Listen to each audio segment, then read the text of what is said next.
centro de acopio de el Campo Marte. Me asignaron a mí para descargar los camiones y acomodar las cosas designadas a cada lugar, separando medicamentos, comida y agua. Eh, Comenzaron a llegar cosas que ya no eran necesarias, demasiada agua llegó, demasiados medicamentos, ya la gente no sabía qué hacer con tanta cantidad de medicamentos porque si no preparábamos los botequines como deberían de ir, al final no tenían uso. Lo que más llegó también fue comida preparada y eso fue un gran problema porque pues, la comida preparada se echa a perder y es para la gente que más o menos está ayudando en el momento y por lo general casi nadie tenía hambre, entonces se echó a perder mucha comida preparada. Eso fue un gran desperdicio, pero lo que viene siendo comidas enlatadas y todo eso sí tuvo gran repercusión, ya que pasó mucho, fue que llegaron mucha gente con ganas de ayudar y trajeron camionetas para llenarla de víveres y repartirlas por toda la República, pero ya al final, por la desorganización, los víveres estaban dando vueltas sobre la misma Ciudad de México, yendo de acopio a acopio y pues la gente no sabía bien hacia dónde dirigirse. Lo que nosotros tratábamos de hacer en Campo Marte era mandar todo lo que podíamos hacia Morelos y a Puebla. Llenábamos camiones enormes y asegurábamos que llegaran estos camiones y que el conductor sí llegara al sitio que debería de llegar. Todos. Ok. ¿Cómo y cuándo te enteraste de las consecuencias que tuvo el temblor? Suena la alarma sísmica, salimos todos a la zona que nos toca, que es allá por donde está la ambulancia. Ujú.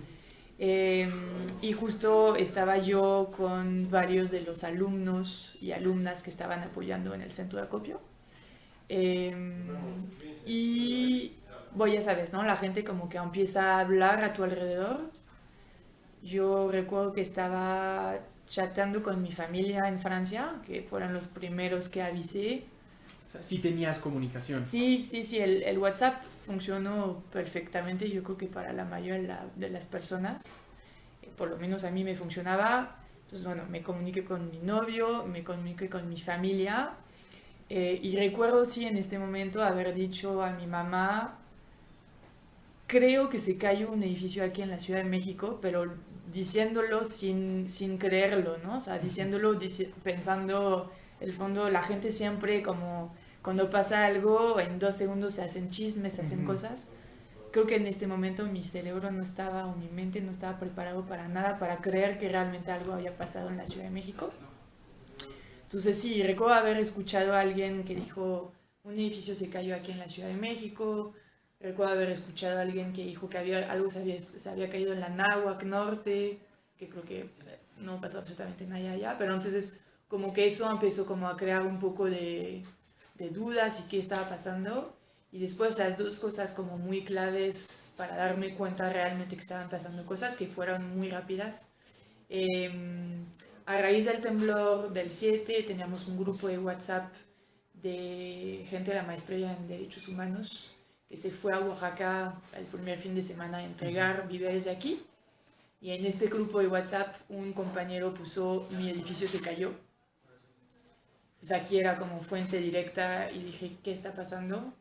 Y segunda cosa, uno de los alumnos del Consejo de Presidentes y Sociedades de Alumnos, que son con quienes trabajamos nosotros, que estaba conmigo, él es voluntario en Cadena, eh, y es brigadista. Él, de hecho, estuvo muy involucrado en todo lo que pasó post-sismo.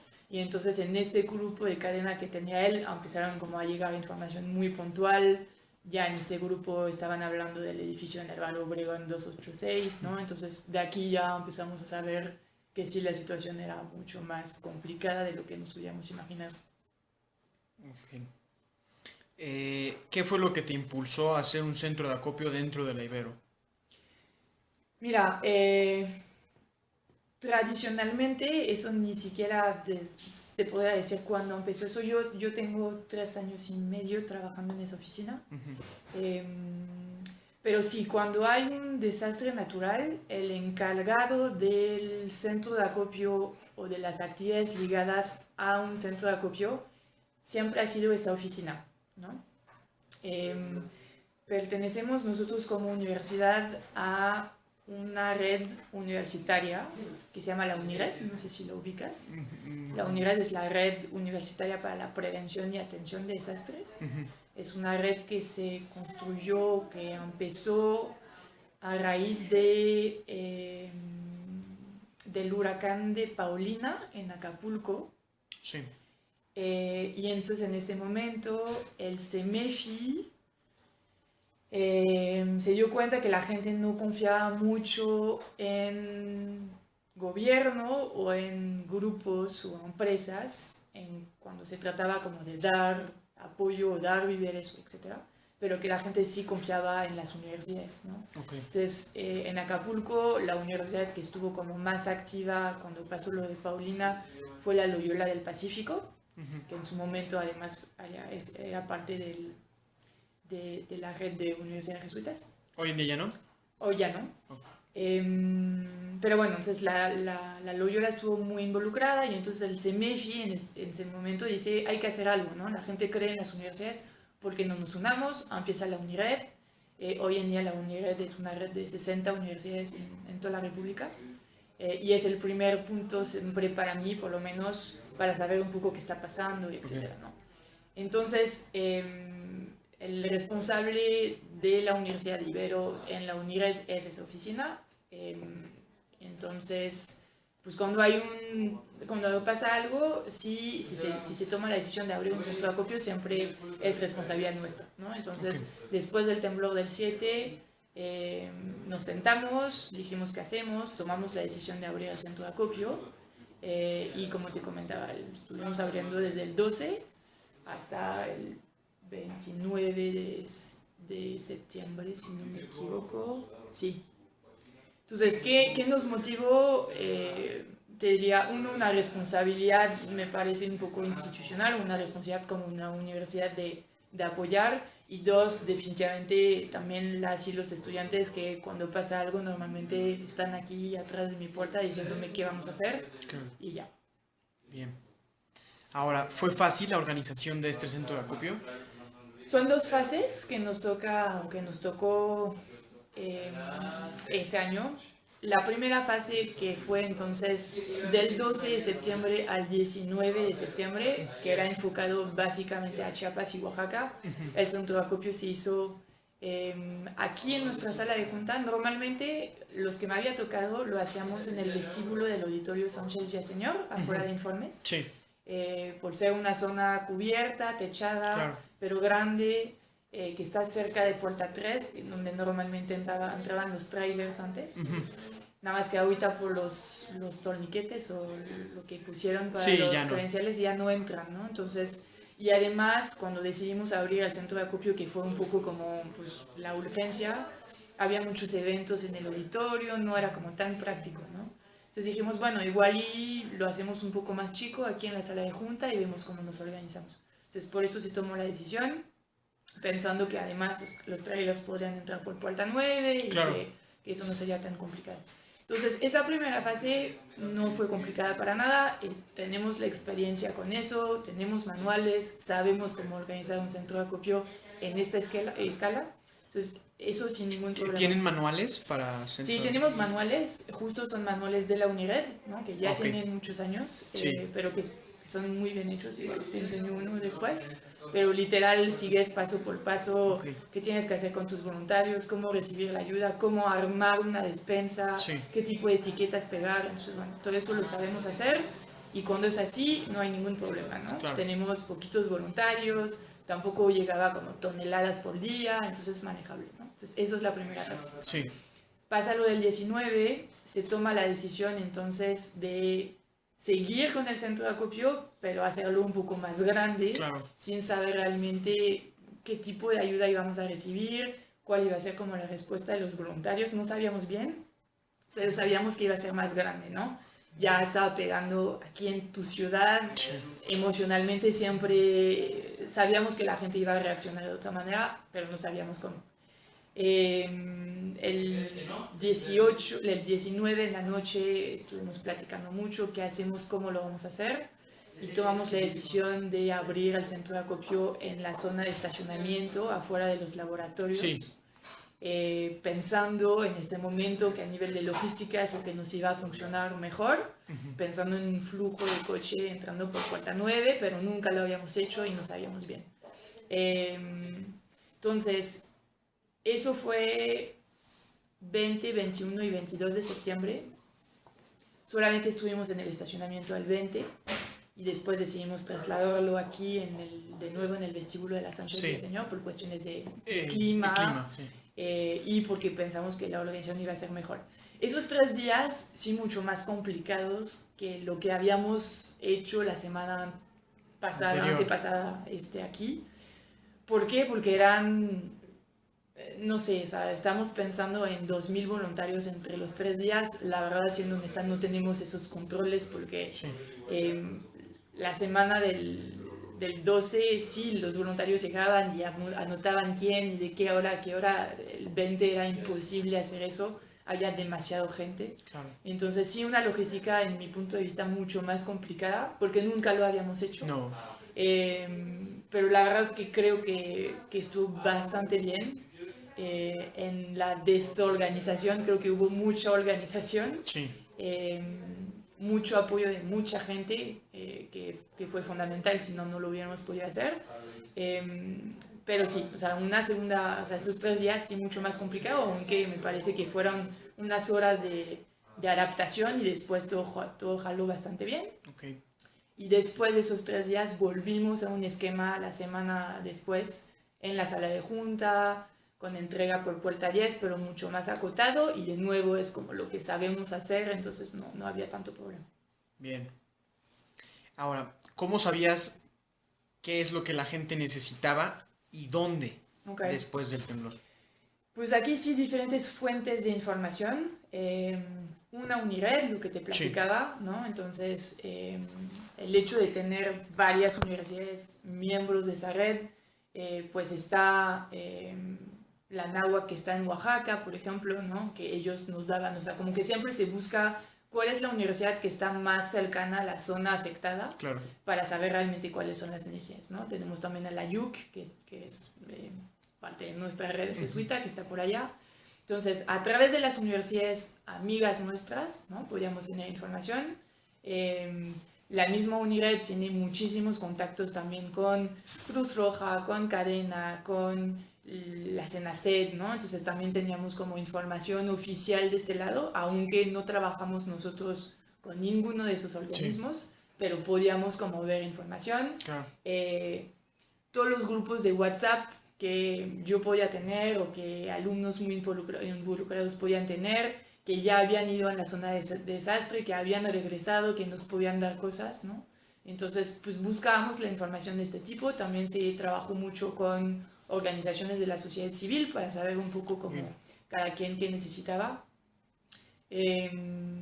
Entonces, sí, el primer día que no teníamos como tantos camiones confirmados y más bien como gente de la comunidad que tenían coches y que decían yo puedo ir a un lugar, teníamos un centro de comando que lo decíamos nosotros, donde teníamos gente que siempre estaba como buscando información verificada.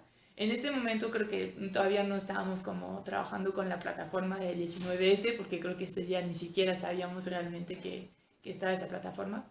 Pero sí, buscábamos información, el coche llegaba, descargaba lo que venía a dar, le preguntábamos si estaba dispuesto a ir a una zona afectada, y anotábamos las placas de su coche y le dábamos una hoja donde decía a dónde tenía que ir y qué era lo que necesitaban en esa zona, y eso lo poníamos en su coche y la persona se iba con su cartel o su hoja que decía tienes que ir a San Gregorio, Xochimilco, y allá necesitan agua y ya están las aguas cargadas en tu coche, ¿no? Perfecto. Entonces eso fue el primer día con los coches como de la gente de la comunidad, y los días siguientes que sí trabajamos mucho más con camiones ya pesados, pues sí, era, te digo, ¿no? También pues en Puebla, definitivamente a través de la Ibero Puebla, ¿no? Sí. ¿Qué es lo que necesita? ¿En qué comunidades? Te mandamos camiones a ti, Ibero Puebla, o vamos directamente a la comunidad, ¿no? En Morelos, pues como por la cercanía, gente se fue luego, teníamos contactos allá y entonces sabíamos un poco qué se tenía que hacer. Y en Oaxaca, pues ya por el tiempo también sabíamos perfectamente las zonas afectadas y las comunidades que necesitaban más apoyo. Ok. Ya vamos a acabar. ¿Tuviste algún problema durante todo el proceso de distribución y recolección de víveres? Cosas muy puntuales a nivel de logística, ¿no? Que al final no es fácil para alguien que nunca estuvo en un centro de acopio de darse cuenta de cómo funciona. Entonces, desde el primer comunicado que habíamos mandado en cuanto a qué íbamos a recibir en el centro de acopio, venía como cosas muy puntuales. Es decir, Sí. estamos pidiendo arroz en bolsas de 1 kilo, estamos pidiendo frijoles en bolsas de 420 gramos, ¿no? Cosas que la gente no lee muchas veces o no respeta porque quizás no ve como el sentido a eso. Y entonces puede ser que nos llegue como paquetes de azúcar de 6 kilos.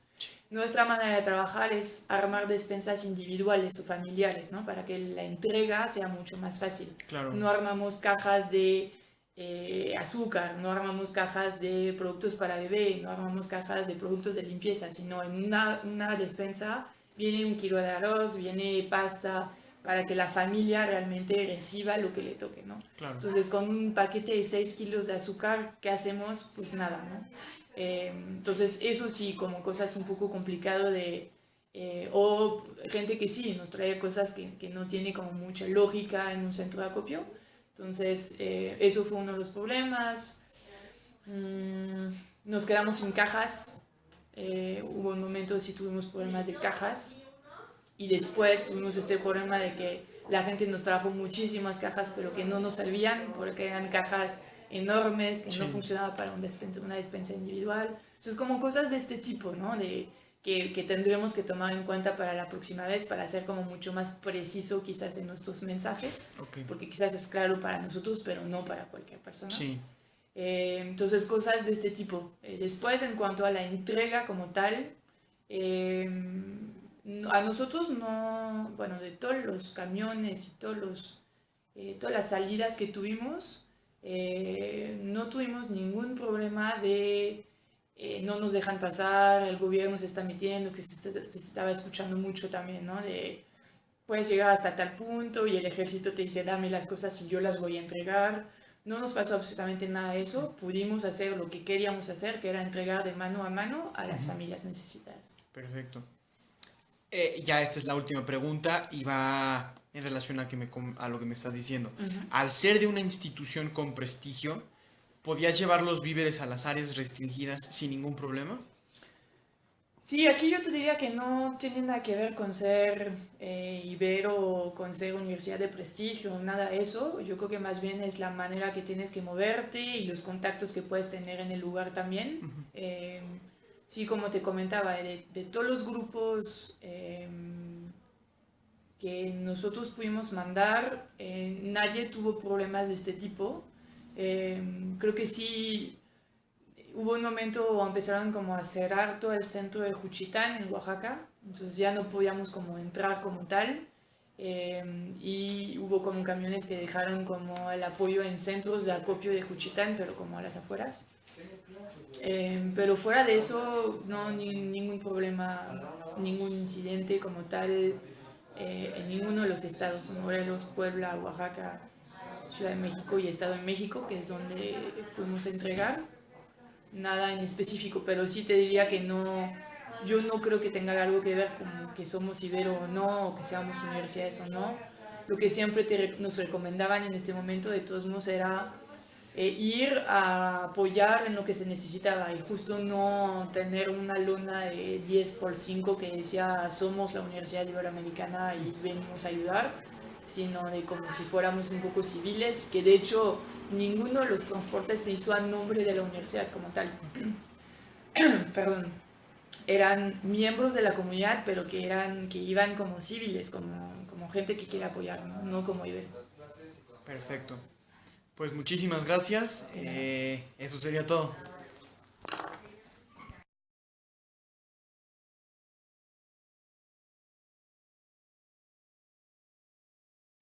Hola, ¿qué tal María? ¿Cómo estás?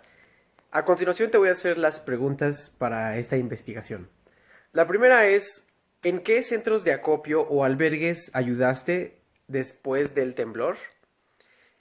La segunda pregunta es, ¿cómo organizaste las tareas que las personas debían de realizar o qué tipos de víveres y donaciones necesitaban? ¿Cuáles ya tenían de más? ¿A dónde las enviaban? ¿Cómo organizaban toda la logística?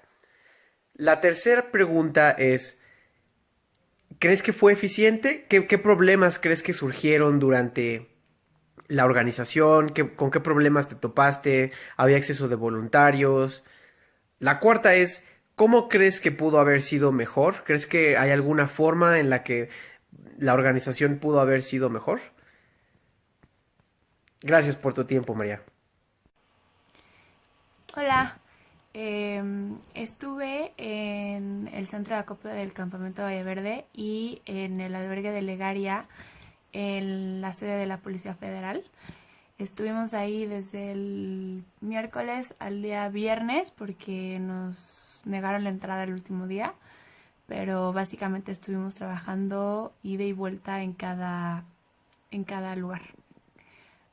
Las tareas se organizaron súper fácil en el acopio porque éramos muchos amigos, entonces era más fácil estar coordinando de que unos tenían que empacar cajas, otros tenían que hacer sándwiches, otros tenían que clasificar si eran productos de limpieza, si eran alimento, sábanas, cobijas. Y lo que pasaba es que llevaba gente ahí a dejarnos sus víveres y como estábamos en la zona sur era más fácil y aparte en una zona residencial teníamos muchísimo más gente que nos estaba llevando cosas. Luego, en el albergue, nosotros pensamos que íbamos a ayudar al albergue, pero prácticamente fuimos a montar el albergue junto con la policía. Entonces tuvimos que organizar a los policías para que estuvieran en estaciones. Luego, empezaron a llegar trailers ahora sí, con todo tipo de víveres. Teníamos que ir clasificándolo, pero nosotros éramos como el punto de apoyo para los policías. Entonces era súper importante que estuviéramos bien organizados nosotros para que ellos pudieran trabajar bien. Los víveres que sí estaban de más, a mi parecer, eran todos los productos de higiene personal, aunque sé que nunca tienen que faltar. Sí, en esta ocasión sí sobraban muchísimos. Agua teníamos en exceso, agua embotellada. Lo que no teníamos, por ejemplo, era ropa para las personas. De hecho, había una niña que en el albergue que no tenía nada para su tamaño y era una niña de 10 años. Lo que pasaba es que llegaban los trailers a dejar todo en el albergue. Ahí se hizo un centro de acopio vacío y luego llegaban otro tipo de trailers ya con todo empacado para hacer como repartición de víveres, pero ya con todo clasificado. Entonces lo que hacíamos era hacer como paquetes así de 5 medicamentos, 5 jabones, 5 papeles de baño, o sea, así como paquetitos personales para que sea más fácil, nada más que dieran uno por persona y no estuvieran aventando víveres a las personas sin que estén clasificados porque así también se podían perder. En el acopio de Valle Verde estuvo súper bien organizado porque, pues, como dijimos, éramos amigos, éramos personas que normalmente trabajamos en cosas de logística o de campamentos que requieren como un tipo de liderazgo por sección muy eficiente. Y el único problema que nos topamos grave fue que se nos negó la entrada al albergue 2 días después de estar trabajando con ellos porque llegó el comisionado. El comisionado es como los altos mandos de la policía, entonces ya no querían que nosotros estuviéramos ayudando, sino más bien que la policía para de alguna manera robarse el título de que ellos montaron todo y nosotros no estábamos ahí, aunque en realidad nosotros fuimos a montar todo, pero entonces ya no pudimos hacer eso. Entonces lo que hicimos al día siguiente era ahora empezar a ayudar a comunidades aquí en la Ciudad de México que estaban en las montañas, que sufrieron muchos daños, pero que no los pelaban. Entonces así fue como más o menos se fue dando la ayuda. La verdad fue una cantidad de ayuda impresionante. Yo creo que pudo haber sido mejor que las instancias de gobierno tengan claro lo que quieren hacer, porque ahora sí ayudamos más los civiles, porque fue un término que estuve escuchando mucho tiempo.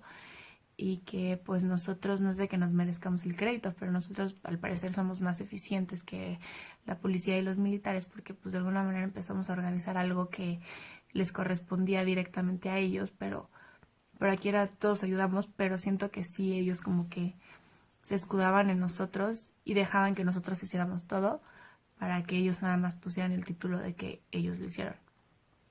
Y eso fue todo lo que hice, la verdad, fue muy pesado, estuvo muy padre, fueron muchos sentimientos encontrados, pero pues las cosas se tenían que hacer. Entonces, siento que sí funcionó mucho y espero que, bueno, no hay que esperarnos otra tragedia para que la gente se junte de esta manera para ayudar al prójimo.